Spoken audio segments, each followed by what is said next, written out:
Nunca ignores a un perro que ladra a la nada. Podría ser una advertencia. En 2020, en un pequeño pueblo de Inglaterra, un hombre paseaba todas las noches por el bosque con su perro, Max. Pero un día, Max desapareció sin dejar rastro.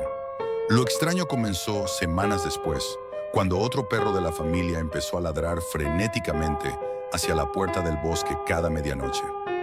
Una cámara de seguridad captó lo increíble. Una sombra con la forma de Max aparecía en el bosque y se desvanecía lentamente. Los lugareños creen que Max intentaba advertir a su dueño de algo peligroso. Desde entonces, nadie volvió a pasear por ese bosque después del atardecer.